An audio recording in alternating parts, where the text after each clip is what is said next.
Excuse me. आप कौन? हाय। मैं सॉरी, आप कौन? मैं जानता नहीं हूँ आपको। आप मुझे नहीं जानते तो बात तो कर ही सकते हैं। नहीं, मुझे बात नहीं करनी। Sorry, I am not interested यार। वैसे मैं परेशान हूँ। सॉरी यार, मैं बात तो बात करने में क्या प्रॉब्लम है? अरे नहीं कर सकता ना, मैं परेशान हूँ। मैं मेरा मूड ऑफ है आज। मैं नहीं, क्या है? मेरा मूड ऑफ है। सॉरी, मैं बात नहीं कर आपका मूड ऑफ है? क्यों? सकता। सॉरी यार, कुछ बात है, मैं शेयर नहीं कर सकता। सॉरी। और शेयर क्यों नहीं करना आपको? अरे नहीं करना बस। अरे बता दो, पूछ रही हूँ तो मैं बता दो ना अदरवाइज लोग बोलेंगे कि अरे श्यामा जी जल्दी जा करके उनसे ज़बरदस्ती पूछ रही हैं उनसे। बता दो क्या प्रॉब्लम है। जब हम एक दूसरे को जानते नहीं तो मैं कैसे बता सकता हूँ? ये मेरी पर्सनल लाइफ है, मैं नहीं बता सकता किसी को। अच्छा, क्यों? आप जिसको जानते हैं सिर्फ उसको हाँ, ही बताते हैं? मैं उनको ही बताऊँगा। मैं आपको नहीं जानता, आप मेरे लिए स्ट्रेंजर हो, मैं आपके लिए स्ट्रेंजर हूँ। तो स्ट्रेंजर को आप नहीं बताते हैं? नहीं और क्यों? क्या लगता है स्ट्रेंजर को बताने से क्या होता है? नहीं, प्लीज़ आप नहीं, लोग जैसा सोचते हैं मैं उस पर डिपेंड, मतलब उस तरीके से मैं आपसे पूछना चाहती हूँ। आपको क्या लगता है कि आप अगर स्ट्रेंजर को बताएंगे तो वो क्या आपको और प्रॉब्लम में डाल देंगे? देखिए, मैं अभी थोड़ा परेशान हूँ। मेरे साथ कुछ इंसिडेंट हो चुका है, तो मैं अभी इस मूड में नहीं हूँ कि आपको सारी बात बता सकूँ। तो प्लीज़ आप अच्छा, अब कौन से मूड में है कि आराम से शांति से बैठो और ऐसे मूड में हो? अगर आपसे कोई बात बताऊँ, मेरी कंपनी ने मेरे लिए धोखा करी। मैं क्या बताऊँ आपको? क्या बताऊँ मैं आपको? तो कंपनी ने धोखा किया तो वाजिब सी बात है कि बताना तो आपको कंपनी को चाहिए। अरे बताने से क्या हो जाएगा? अगर मैं आपको सारी बात बता दूँगा तो क्या हाँ। मेरी प्रॉब्लम सॉल्व हो जाएगी? मैं ये नहीं बोल रही हूँ कि आपकी प्रॉब्लम सॉल्व हो जाएगी, लेकिन अगर मैं पूछ रही हूँ तो इसको आई डोंट थिंक कि आपको बताने में कोई दिक्कत होनी चाहिए, या फिर बताने से कोई प्रॉब्लम होगा आपको, या फिर बताने से आपका प्रॉब्लम बढ़ जाएगा। ऐसी भी बातें नहीं है। देखिए, अभी रिसेंटली, चलो मैं आपको बता देता हूँ। मैं आपको हाँ। बता दूँगा तो क्या मेरी प्रॉब्लम सॉल्व हो जाएगी? चलो मैं आपको बता देता हूँ सारी क्या कहानी प्रॉब्लम बता क्या देता हूँ। है? हाँ अभी रिसेंटली मैं नोएडा में गया, मुझे वहाँ ऑफ़र मिली। हाँ जैसे कि आप देख सकते हो कि दिल्ली में कितना फ्लूड आ रखा है, पूरा पानी पानी बाढ़ हो रखा है। हाँ। तो मेरे सारे डॉक्यूमेंट्स बह गए। अब मैं कहाँ से आपके डॉक्यूमेंट कहाँ चले गए? वो मैंने रखे थे, मेरे घर में पूरा पानी पानी हो गया। हाँ। डॉक्यूमेंट सारे बह गए पानी में। तो ये तो आपका एक्सक्यूज़ है ना, आप ऑनलाइन निकाल लो अगर ऐसा। वो निकाल भी लूँ, क्योंकि मेरा जो भी मेरी स्कूलिंग है, मेरी कॉलेज है, हाँ। मैं उनसे कांटेक्ट करने की कोशिश कर रहा हूँ। वो लेकिन वो भी सब मना कर रहे हैं कि हमारे पास कुछ नहीं हो अरे सकता। तो ऑनलाइन आप वेबसाइट से जा करके निकालो ना आपके जो डॉक्यूमेंट, आपके अगर डॉक्यूमेंट जो कंपनी वाले ने मुझे टाइम भी नहीं दे रहे। बोले कि हम ऐसा टाइम नहीं देंगे, हमें इंस्टेंटली हमें तुम्हारे डॉक्यूमेंट चाहिए, वरना हम तुम्हें जॉब से आपकी निकाल देंगे। कंपनी कहाँ पे है? मेरी कंपनी नोएडा सेक्टर 16 में है। नोएडा 16 में है, तो हाँ, उनको सेक्टर। ये नहीं पता है कि दिल्ली और नोएडा के बीच में कनेक्टिविटी का भी कितनी दिक्कत कनेक्टिविटी में हो रही है, या फिर कितना बाढ़ आया हुआ है, या फिर किस तरीके से पानी आया हुआ है। ये सारी चीज़ें आपके कंपनी को नहीं पता है, जो कि नोएडा 16 में है। आप तो समझ सकती है बात, बट उन कंपनी वालों को कौन समझाए ये बात? अरे कंपनी में भी जो काम कर रहे हैं वो रोबोट तो काम नहीं कर रहे हैं ना, कि उसको नहीं पता है कि आसपास क्या हो रहा है। रोबोट को भी, अब रोबोट में भी ऐसे एआई हैं जिनको ये पता लग जाता है कि अच्छा आसपास एरिया में बाढ़ आया हुआ है, बहुत सारी चीज़ों की प्रॉब्लम है। अब आपकी कंपनी में जो काम कर रहे हैं वहाँ भी इंसान ही काम कर रहे होंगे, तो उनको ये चीज़ें पता होगी ना कि हाँ क्या चल रहा है, नहीं चल रहा है, कितनी दिल्ली में बाढ़ आई हुई है।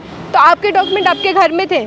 मेरे घर में थे, पता हाँ। नहीं वो मैंने तो आपके घर के अंदर भी पानी आ गया है? वो पानी आ चुका है पूरा। मैं ये आईटीओ की तरफ रहता हूँ मैं वहाँ पर। हाँ। वो पूरा पानी आ चुका है। मैंने तो अभी फिर कहाँ रह रहे हो आप? अभी मैं वहीं रह रहा हूँ आईटीओ में। अभी जैसे तैसे हम रह रहे हैं वहाँ पर। तो कैसे रह रहे हो? मैं वही तो पूछ रही हूँ, अगर घर के अंदर पानी आ रखा है तो कैसे रह क्या रहे हो? करें, पानी हम निकालने की कोशिश कर रहे हैं। धीरे धीरे अब कम हो रहा है पानी। अब तो देखो 1-2 दिन से पानी बहुत कम हो रहा है, उसका लेवल नीचे जा चुका है। हाँ, तो आपके डॉक्यूमेंट जो थे वो आपके घर के अंदर थे? हाँ, वो डॉक्यूमेंट घर पे थे। मैंने जस्ट अपने उस पर रखे थे, टेबल पे।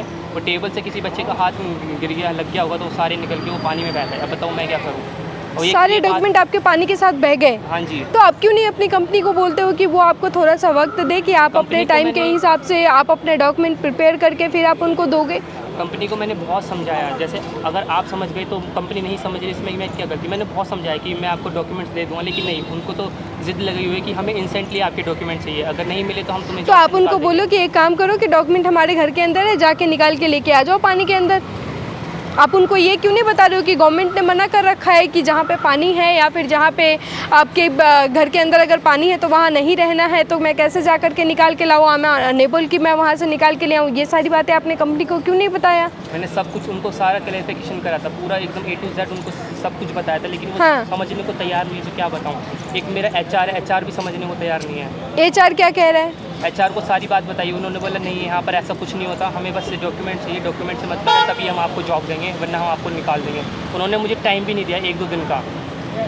ये कोई मतलब होता है कि 1-2 दिन का टाइम भी नहीं दे रहे हैं उनको? जब ये पता है कि दिल्ली के अंदर इतनी बाढ़ है तो उनको ये सारी चीज़ें समझना चाहिए। फिर वो बोल रहे हैं कि कहीं से भी जाके साइबर कैफ़े से बनवा लो। अब साइबर कैफ़े के पास जाता हूँ तो सारी शॉप्स बंद हैं, अब बताओ मैं क्या करूँ। साइबर कैफ़े में कहाँ से आपकी डॉक्यूमेंट बन पाएगी? ये भी बस हंसने वाली बात है। साइबर कैफ़े के अंदर कैसे आपकी डॉक्यूमेंट बनेगी? उन्होंने बोला कि आप अपने डॉक्स होंगे उसमें से उनको बता के, आधार कार्ड नंबर बता के, और जितने भी अब तुम्हारे 10th 12th के वो बना हाँ। के, वो एक मतलब 0 कॉपी तो उनकी बनी जाएगी एटलीस्ट। हाँ हाँ हाँ। तो इसलिए वो बोल रहे हैं। अब मैं गया साइबर कैफ़े तो वो भी शॉप बंद है। क्या आपने अपनी कंपनी में, मुझे बस एक बात का जवाब दो, आपने अपनी कंपनी के HR को ये चीज़ें बताई कि वहाँ पे बाढ़ है, मैं कैसे डॉक्यूमेंट लाऊँ, मैंने सब कैसे कुछ जमा बताया। करवाऊँ, मुझे थोड़ा सा टाइम चाहिए?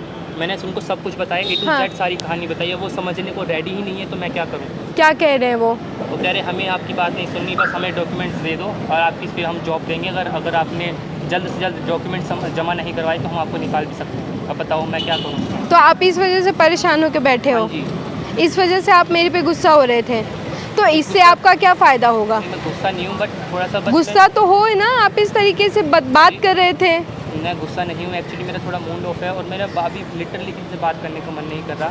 बट अभी मैंने आपको थोड़ी प्रॉब्लम बताई तो मेरा थोड़ा सा मन शांत हुआ।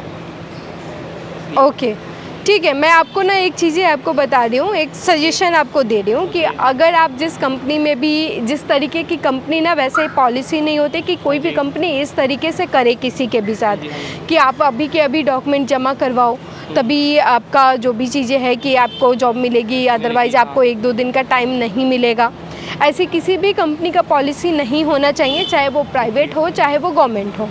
ठीक है, अगर आपके साथ वो ऐसा कर रहे हैं तो आप उस कंपनी के खिलाफ या फिर उस HR के खिलाफ आप कंप्लेन कर सकते हो। कंप्लेन भी कहाँ करूँ, कोई सुनने को तैयार नहीं है। बताओ कैसी बातें कर रहे हो? कंप्लेन कहाँ करें? कंप्लेन आप जा करके कि आपकी जो कंपनी है उसके रॉन्ग पॉलिसीज़ है या फिर उनका बिहेवियर अच्छा नहीं है एज ए एम्प्लॉय के साथ, आप बिल्कुल इसके खिलाफ जा करके कंप्लेन कर सकते हो। इसमें कौन सी बड़ी बात है? आप जाओ पुलिस में कंप्लेन करो, वो नहीं सुन रहे, साइबर में जाके कंप्लेन करो। साइबर वहाँ भी नहीं सुन रहे हैं तो आप ऑनलाइन कंप्लेन डालो। आपका नाम क्या है? मेरा नाम आशीष है। आशीष, हाँ। मैंने ना आपके साथ एक छोटा सा वीडियो बनाया है, वो देखो उस पेड़ के पीछे ना एक हिडन कैमरा है। अब अपनी वीडियो क्यों बनाया? वीडियो मैंने इसलिए बनाया है कि आप काफ़ी देर से परेशान थे तो मैंने सोचा कि चलो मैं आपसे बात करूं। ये वीडियो मैम देखो, वीडियो बनाने से क्या होगा, मतलब कुछ भी तो नहीं होगा। वीडियो बनाने से ये चीज़ें ज़रूर होगी कि कम से कम हज़ारों लोग देखेंगे तो सही कि कैसे कंपनीज जो होते हैं या फिर कोई भी एक ऑर्गेनाइजेशन जो होता है वो कैसे प्रेशर करता है किसी के ऊपर। ये तो मैम आप नहीं चाहते हो कि ये सारी चीज़ें जो कंपनी जो करते हैं, ऐसे लोगों को परेशान करते हैं, ये सारी चीज़ें लोगों को पता चले। मैं चाहता हूँ जैसे मेरे साथ हुआ कि कल को मेरे जितने भी यूथ्स हैं उनके साथ ना हो, लड़कों के साथ या लड़कियों के साथ ऐसा, मतलब जैसे मेरे साथ अब हुआ है उनके साथ भी ऐसा ना हो। हाँ, तो अगर आप ये चाहते हैं तो इस वीडियो को ज़्यादा से ज़्यादा सर्कुलेट करना चाहिए और इससे आपको भी कोई प्रॉब्लम नहीं होना चाहिए कि आपने वीडियो क्यों बनाया, ये क्यों करा। ये लोगों को जाननी चाहिए ये सारी चीज़ें। और दूसरी चीज़ें ये है कि सब जितने भी यूथ या फिर जितने भी पब्लिक हमारी ये वीडियो देख रहे हैं उनसे भी एक रिक्वेस्ट है कि अगर उनके साथ भी ऐसा हो रहा है, कोई ऑर्गेनाइजेशन या फिर कोई कंपनी ऐसा कर रही है, उनको दबना नहीं है, ना ही उनका कोई करियर बर्बाद होने वाला है। उनको बस उनके खिलाफ एक्शन लेना है, उनके खिलाफ आपको कंप्लेन करनी है। आप क्या है ना, लोग कंप्लेन नहीं करते हैं, कंप्लेन नहीं करते मैम, कुछ वहाँ तक जाते नहीं, सोचते हैं कि अब करना ही नहीं है, अब जो होगा कोई दूसरा जॉब देख लेते हैं, ये कर लेते हैं। और इन्हीं सब चीज़ों के कारण ऑर्गेनाइजेशन इतना बढ़ चढ़ के पब्लिकों का शोषण करती है और कोई वजह नहीं है। एक्चुअली क्या है, जो हमारे जैसे यूथ हैं वो बोलने से, डरने से, कंप्लेंट करने से इसलिए डरते हैं क्योंकि उनके पास पावर नहीं होती है, मतलब उनके पास सपोर्ट नहीं। आपको पावर की ज़रूरत नहीं है, आपको नॉलेज की ज़रूरत है, आपको अपने पावर की ज़रूरत है आपको कि आपका क्या है। फैमिली की स्ट्रेंथ होती है, जो फैमिली का बैकअप होता है वो बैकअप नहीं होता। हम जैसे फैमिली की बैकअप मत करो, आप ये देखो कि आप लोगों को क्या कुछ मिला हुआ है, आप अपने बारे में सोचो। आप नहीं करोगे फैमिली कैसे करेंगी? करना तो आपको पड़ेगा ना। हर चीज़ें आप फैमिली से नहीं बता सकते, हर चीज़ें आप फैमिली को नहीं बता सकते क्योंकि फैमिली का भी एक अलग ओपिनियन होता है उसके ऊपर। तो आपको ये देखना पड़ेगा कि आपको क्या पावर है, एज अ पर्सनली आप क्या क्या एक्शन ले सकते हो, वो चीज़ें आपको देखनी है और ऐसा सारे यूथ को देखना चाहिए।